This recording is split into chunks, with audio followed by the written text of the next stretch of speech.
Bystronic AFM EP 100 or 110. We got an automatic mode. There's a program in it. I'm just going to run through a few cycles here. So.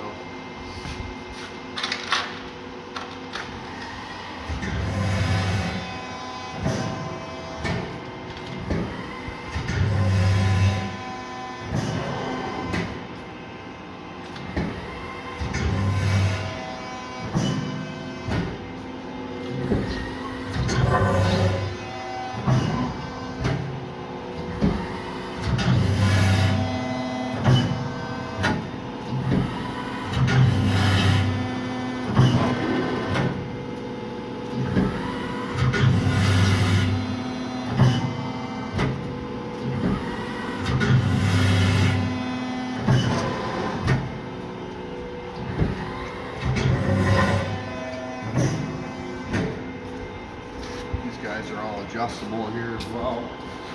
Going with the fingers in the back, adjust those wherever your material is going to be. So yeah, she runs pretty good. 440 volts. So